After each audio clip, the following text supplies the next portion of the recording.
kum som ni chuang kan Christian to a Mizoram hi kum tam tak aram phei chu arama sai phei chuan kan Christian to a I thu le la hi chu soi thei hi Mizoram hen an tam hle to ni basar mon soi thei po hi an tam hle to a tin kan Christian na hi arei tang viau to boka do dal tu om lovin hei hi thilomom tak mai ni a no pang hi kum thum ten ni chuan nu le pa ten choi ro an ti a ei che turin an duwa kum nga kum ru ni pon cho ei che ro anin ti zela an ei che khanan lo mem ema amaro chu amai ro chu kum som pariat te mian ni to chuan cho an ei che ringot khan nu le pa te an lom lo dei to zo ka ni a chan chu kum som pariat an ni chho chuan thil ti turin an phut to nu le pa te hian kum som ni kan ni to a kan pian thara chang te na then phei chu thungai tharingot tur kan ni to lo wa biagin ai khom ringot tur kan ni to lo wa chewe tur kan ni to ni chuta tan chuan enge poimo ti voina hen tem te kan sei don ani tu te mon lo kala kan ngai tha tha e thu kan ngai tha zela tha e kan ngai thak hian ma kan son em ti ni chumi thu soi chu ka ngai tha chu se ka hiat bela adang ka hiat belle a ti ringot nge kan ni a man thei kan ni tem man thei ni nan thu hi ngai thak tu chu poimo ti chuan voi ni hian ka soi tum ka thak le heta ni chin lok khanin thak le daya man thei kan ni nan chuan thil pakhat ka soi don ani chu tharau thiang hlim ompui kan niam ti tharau thiang hlim ompui lo chuan eng ma ti thei lo Gideon a kan soya aro thil ti ro puizia kan sia Gideon na chu sipai za chawani ya mel man nuai chuang an ne ni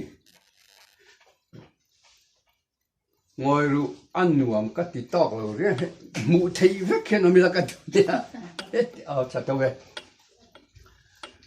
aro pui kan ti Gideon na chu a huai sen zia kan soi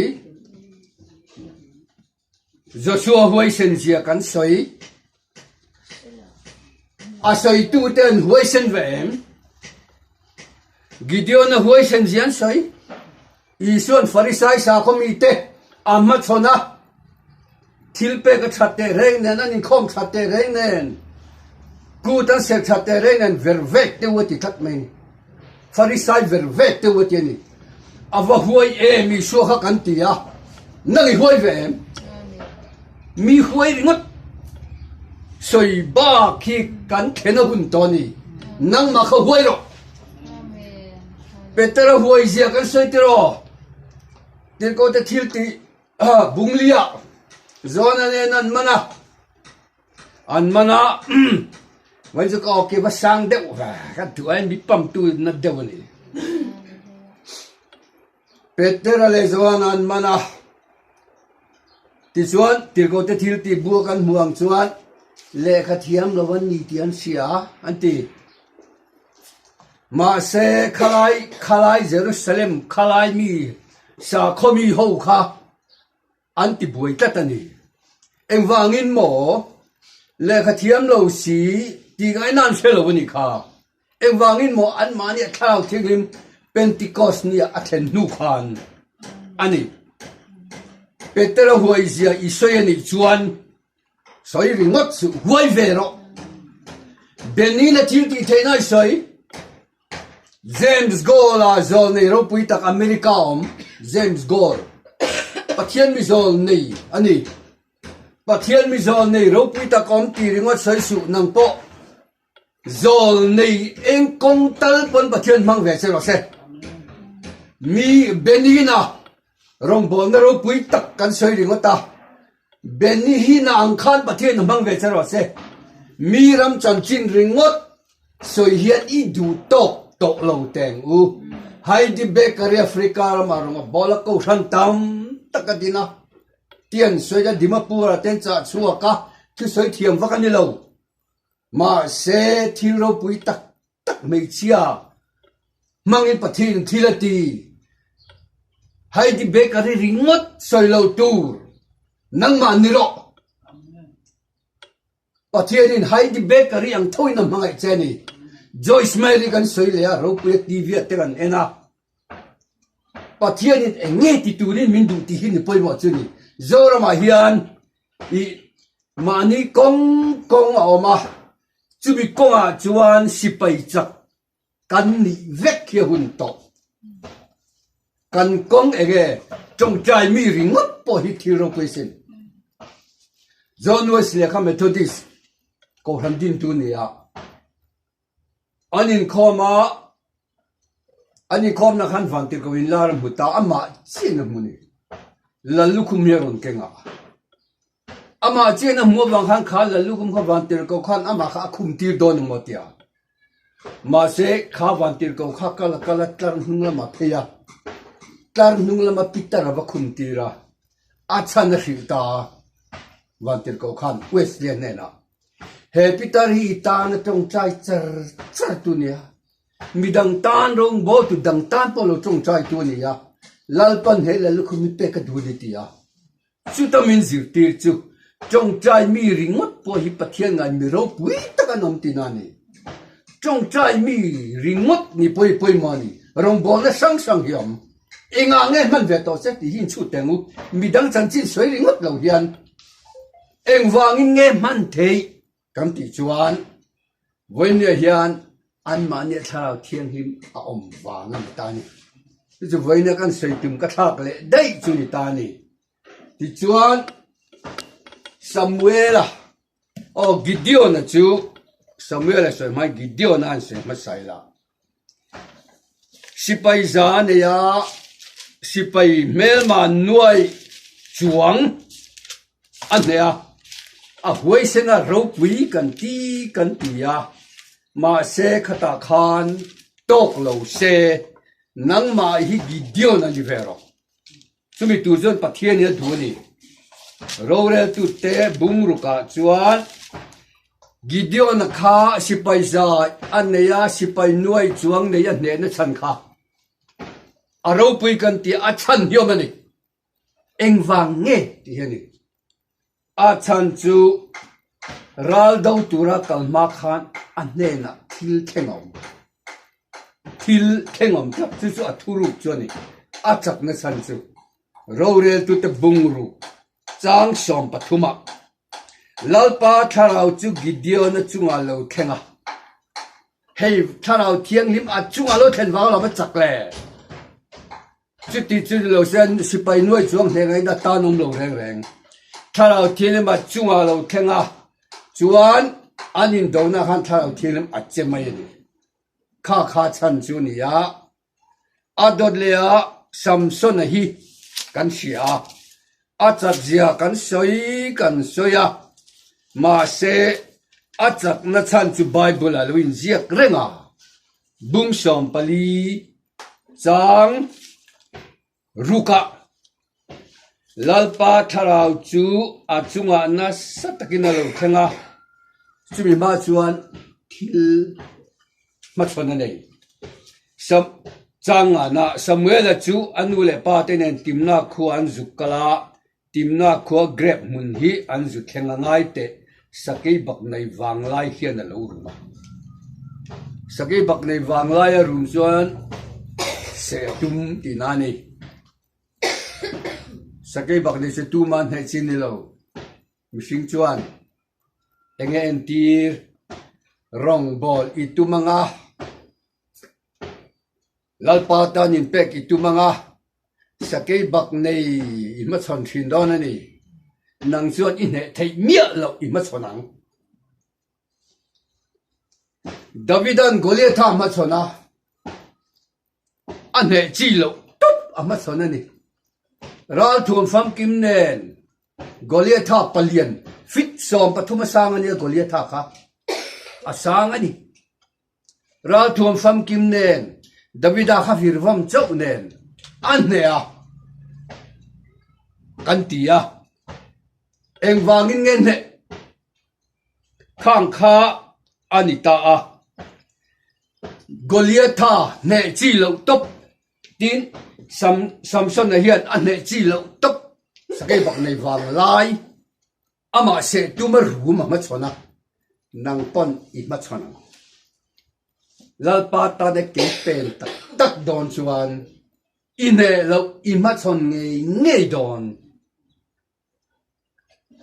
ine zong I ma chon chuan a chan chumo pathian na du sak wang che nia ine zong I ma chon chuan I thang chuang lo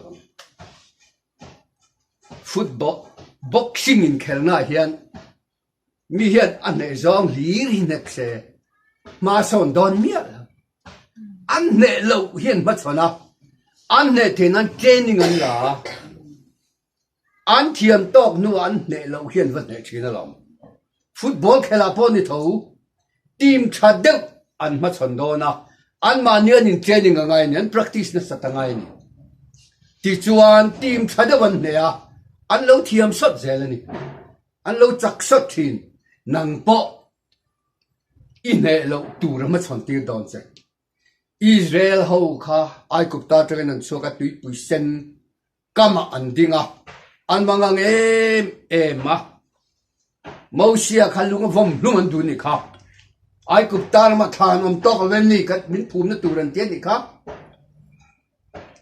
hey bible ai ziak eng wang ne kan zir turin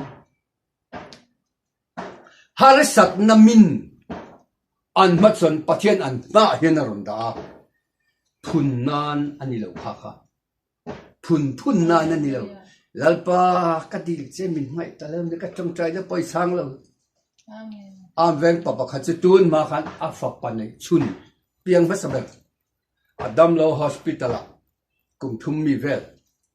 a chong trai chara adam thailo ri sia ka trong trai le to ta ka ati min ni lo vela trong trai sel turen tan an Israel pa Mosia la kan thun no ya tui pui sen an ma chon na chan kha pathian in phun noi na na ati ani lo tui pui sen kha an thu om na ni ma chon te ni nang po enge mo har sa tak ma chon ti don che iri rui pe to chuan kha pathian in a huat wang che ni lo ine nge adwani ine ngai lo ine choni ichak sot don ani ichak sot na ne pa chon ti don che chu wangin Gideon na pon ne mia lo tu ra ma chon ti ra Samson na pon ne mia lo tu ra ma chon ti ra a chan chu kan ne mia lo kan ma chon hian pathian kana wanga ama nen pakhat kan nianga chumi zo kan ne ngai lo ne ti che he tu bani chon promise ani muang promise ani moi rong bol na azau jok don ani veng pakhata hian sang ni pathum khan tumlo tapin ina mi pakhati min suai luta annu ber chon ti hian lo sei ni ke hi ko thana rong bol tu kan ya kan pi ami so putar so rong bol mi lo ko thala poi mang mi lo ni ya anin chuang hi atu anin chung he tuang e me ma tu le fa te ri lo ngai buai pakhat manom lo pathian tan poi mang lo ko than tan poi mang mi lo ni ke hi ko thana in mang e mem kan ni ya ma se ka pasal hian zung lo ve ya ka fanu hian mei chia bok ngai zonga ka fa pa hi jak adikani boka eng wange ko hlana kain man te reng ne hetianga chuwa thila chen atiani ta chuan ta hil na chu ani le in thenom pa chu boina tok ve mi alo chu atu le fate birthday ya khun se amang bak chu ko hlana tan po man tlak lo ani yem ka te man tlak mi lo ati nang chui man ta ka mà sẽ in chung của bơi ta xì ya à chân chú mò bắt thiên in ít chung ri làm mua kha ai chắc dọc kha ni ông thầy ít ta lên hiệt xìa kha mi ai kha ít chắc dọc thầy tiệt ima har sat na ron ta đi kha har sat na kha in he don chon nang ma isua ti pui ti ni nom sela om hu nai ma chona nga ipasal ifa te pani kha nang ma isua ma khanin an tomang vur hi khal dewi me vak khena tui don lawa a tui dan su ni sa khai me ro ani lo le me sabula dala tui so jai mayang nang ma isua hi om sela ima I chung kwa ram huai ron se thina kha an tom mayang katia ami tuit la ringot dikheti ve khop mai har sat na kan ne hian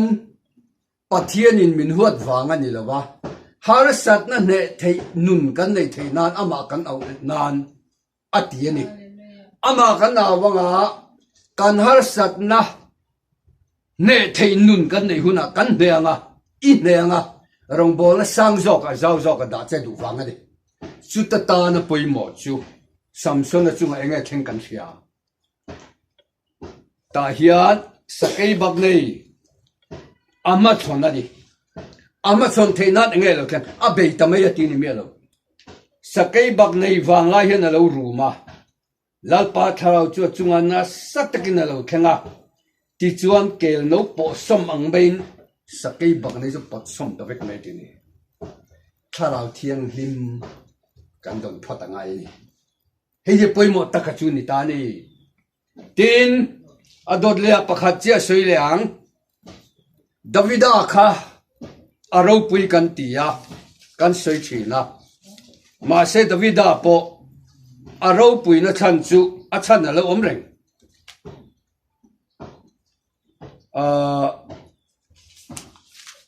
Goliath ne a sakai bak ne a Savoman ne a engwang nge chan achak hle mai ti ringot ni lo hian a chan ang zia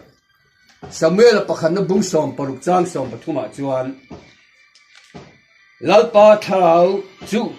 chu minia trang chuan na satakin davida chunga alo thing ta Samuel an ria ka thia trang khan tharau thiang hi ma chunga na satakin alo khenga mi chak alo ni tan chu kan ma mo hiani voine hian tharau thilim nei duem nang ma lo kheng to em Pentecost ne kheng ang khan kheng turi ni duem I du chuan voina kheng don ania hei hi poimo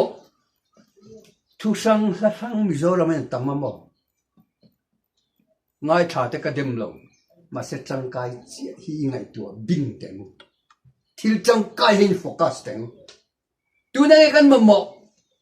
chak na kan mo ni hi su tharau thiang na ma chang don na ni voine hian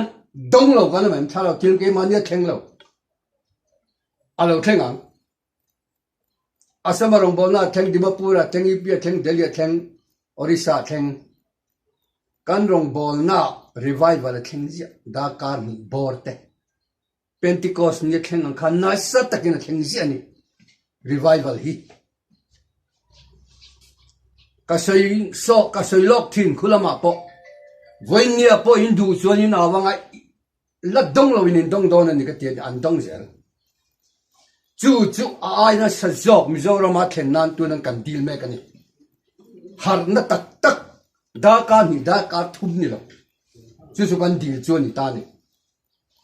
a dang ai ne ye poi mo ni o Christian piang thar kan ni to chuan tharau thiang him le tharau thiang lim tun mai kan lo dong to a kha ti mi a thei khovel thili ngai tu vai chuan iti betang Efesia kan hu tharau ti mitsu Thessalonica kan hu tharau ti lungai su tharau thilim du lo zong TV amina ente thian du lo zong a komte se dan thalo engeng mo che tin tharau thilim su sang thi ti mi om thei iti bit to idong to iti mit tan chuan voini dong thei andong zia andong bona piang andong Kulama hey du chuan ka phone hey nom Facebook ka da tam ta en tu rom chu mi ka sai na chan chu when ya idu chuan thin lung ta ka yau chuan I chunga tharau thiam lo theng nang thei big nei lo pe tu chuan atiam tatan zela bung som ni bung dia mi zong zong chunga ka tharau ka le angati atiam ani wela po du ni hei ye poimo azir tirte pastor ko khana din do na isuan pa egatan mo chandam na thok turin iso lo ka chandam na thoni ti chuan a chandam na tho chun zom turin ko khana dina adin don khan pastor tu som pa ni thanga pastor te kha kumthum chung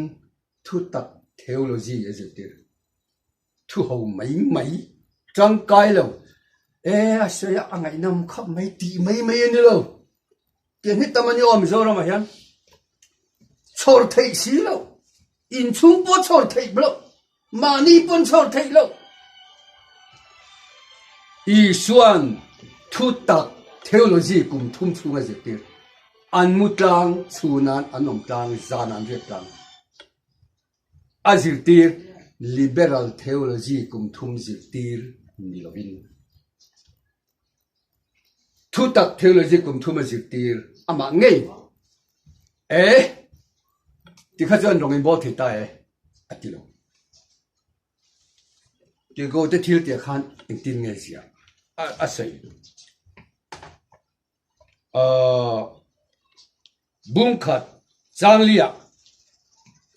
Jerusalem khua kalsan su pa thil tiam ka sei isoi vak tangu hei thei kan vai no pa thil tiam ka sei in siat kha lo nga ro tin thua pe a kan bible en ati tlata ti hi kale kesu ka soi dang lam na sania sang ni pani chaw tang khan King James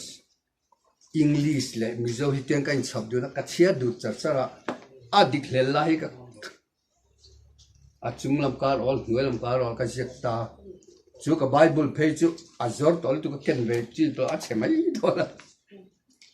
tin thua pe a ti hi ati tata ti a chonin arem zogin ka sia ka da pa tiam ka sei kha lo ma gro Jerusalem khos lo sang so tiam je chu amalo kin asal to khovel zong song a kalula chan chin tha hil ro batia kan chok to me ngo an ti kha du lo ni tun lai mi then khat anin lana ka piang thar tan tia rong bolan tum ngot thina piang kha zo ro man tama anom nuan wang nuan nai me ni mo an tu sa tharau thirim chemia bok sila harangai ti chuan lo nga ro at ti thua pe a tharau thiang le man don ma chu rong bol a phal lo Pentecost ni lo thang ta ni kha ti chuan changre ta nge sei tharau thiang lim in chunga lo then huna thil ti theinai ne nga Jerusalem ate Samaria te Judea ate kokil top theng point ti ta ni khai inkal thei to chu wangin ama saberin thu tak theology kum thum chunga je tira ala tok mela thara thil ma ro tia Mizorama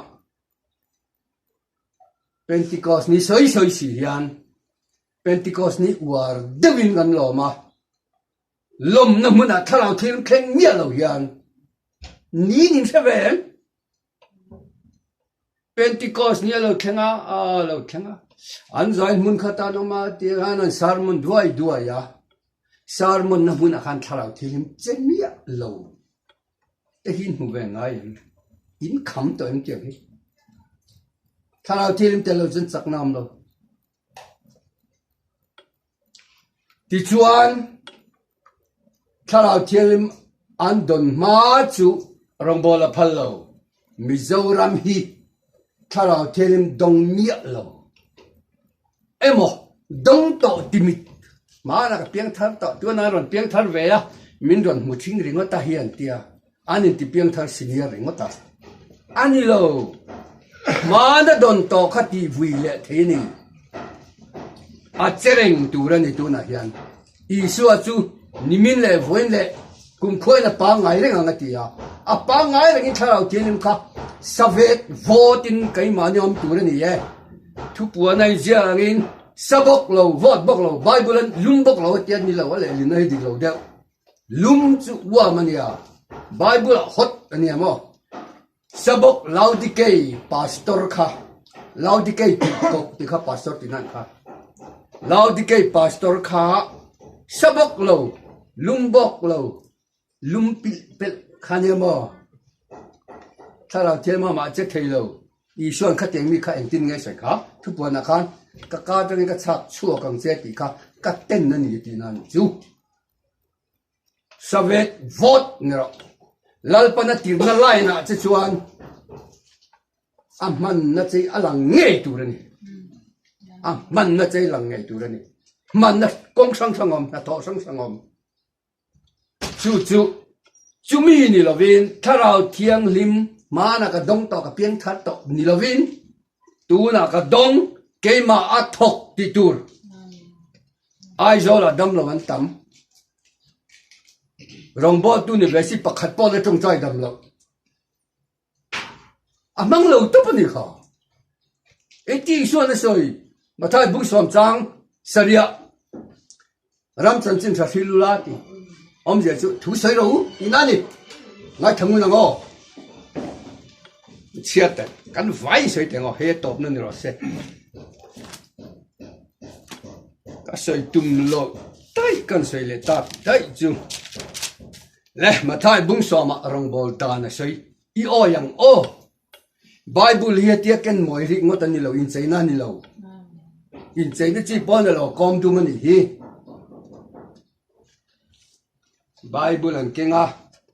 chen chu bible ba pa ingi moni hen kenga an aka anak nil nuala ari ngot kha tok lo ve a chunga mi hi nun pui tu ra ni zo in china ni lo kan zom tu ra ni hi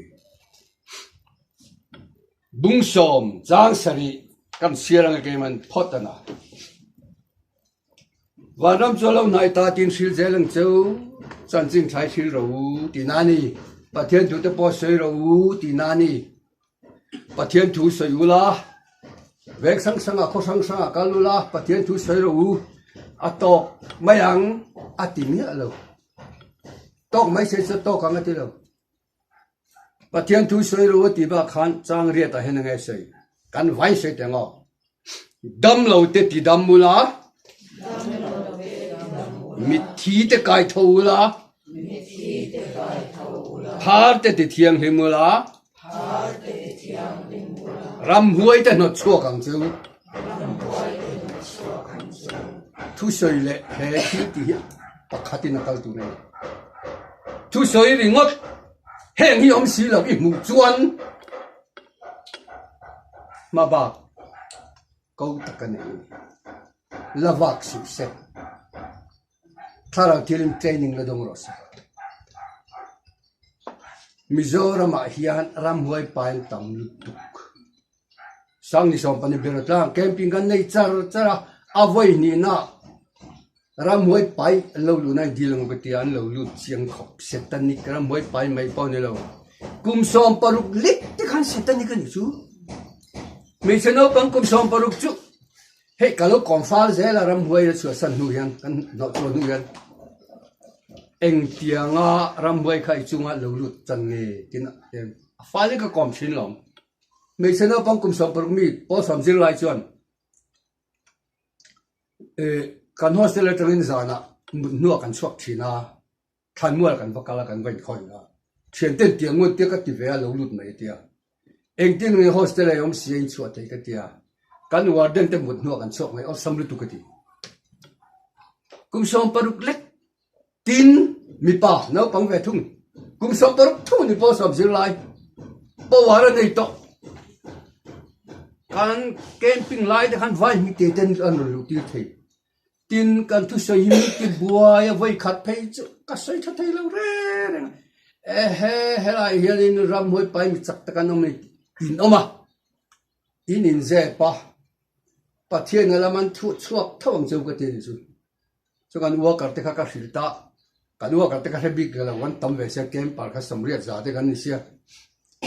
เกมปาร์การอินคุ้มมุละเสร็จตอนนี้เขาเลยนะมวยไปว่าเสร็จตุ้มเราก็เตียcho nên là kem parang khan chua ka ti selai ti hanin mi hunga tang han min ron be thin zo an ku thit hian an ron tia an dam hoin ron tir thei kha wang khan ngai to nan ti boy tu sai har sa thin chu an man chua ka panga wa ka ro khan din huala ta chuan an chong trai ti thing che ro an tian nial ngam sila panga le kan ni sia chuan ram moi han chok vek an in puang thin ta ni ai zo la hian thalai ram moi pai tu nan tam lu an tam lu tu kara hian rong bola chuak ti ve si hian ram moi pakhat po hi bitum turi lam hulo vem imu chuan bitum turin diro imu lo chuan lalpan alam hang net chen kha dam lo wan tam em lai hian pakhat po irong bol nan la dam lo chuan la training ri te a thara thelim training la la ri te a so hi man mori ngot tur ni lo ve ti chuan i suan tharau thiang lim dong lo rong bol a khap ti kan sia tharau thiang lim don nu na thil ti theina in ne nga ti kha mana mi chang kha ni lo ve mana apostol te chau kha chu ni se bible en zia ngai lo thi vek to ega te bible a hena zia ti cha kan ta na ni pa nga ni nang po enga nge man don se a hiat lo counseling mi counseling a van ne mai thei na te pathian thil pe kan tan kha pu kha power thomani mi chong trai sak thei na nei poi power thomani dam healing po power thomani enga ber nge lalpan aman don se pathian thu thu ni nang ma tharau thiang hlim lo lu phot ro se i suan top nan tak tak ti hian se ya tharau thiang sum chang a chuan bung som pali zo hana amma tin pa ka dilang ani chuan thamon tu dang aron peng cheu i sua hi wana lo na pa dinga ma thu to a ai o tharau thiang hlim aron tir hei takhi kan focus tu chuani tharau thiang hlim focus masaro i suan aron tir ani hi a chan dam na ron chun zom turin atirani hei kan focus tu chuani karon tirang chu chu tharau dik takani asap tongin spirit of truth thu tak tharau ni hei hi khovelin chumi chon nei theilo aman hria theklo wangin nangni chuan in sia isoi tengo nangni chuan in sia in ne na a om reng sia nang ma ania om donani nang ma ni om don ti english word in you when in chung om don ni ti na ni tu na hen ta hen tharau theng ni ma om ti na chu ke ma ni chung a om lo hla ni son a ro i chung a lo lu tang waram kan rong bo na song song a wiring thar te puna na wa dong lo chuan hindu pa lo ka chuan dong mai atiam nang in chung om don ni ti atiam ani tharau thiang ila dong lo ni chuan I don chuan har sat na sang I ma chon kha a then so re ngal thut anga a then so zoi na re heng hi ka tom vek tom thil tha hriat nu ma tan ka sei mai ni lo ka ton ton chu wangin e har sat na sang in nei top thut oma ni zoi top oma nang ma chung a ron lu chuan nang ma sunga tharau thilim khani har sat na bitum to le thil ti thei ani eng kim ti thei nai nei so na dam kan rong bo nan dam tok ka khoi ngai lo tharau thiam ma che revival khan dam tok tu ma ka khoi ngai lo dam na ni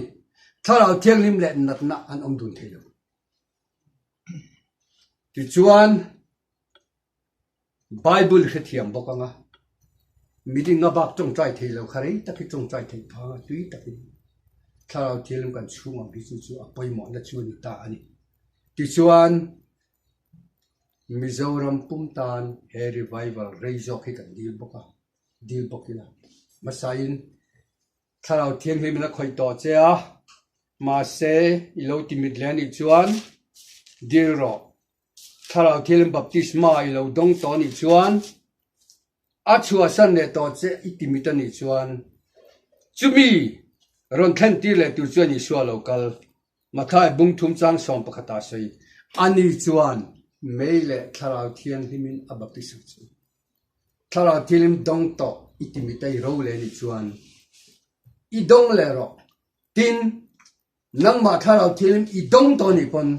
a khoi non le che voine nang ma che le adi chuan kha kha me baptism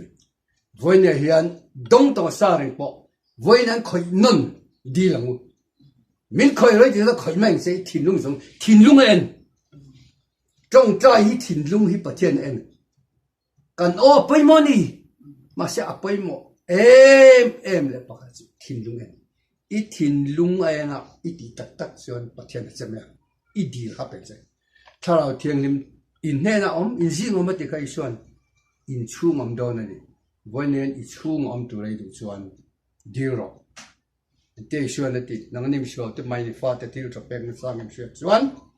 in pa ba ni mi so da deal tu te chu tharau thiang lim ma vak na sa don na ti mai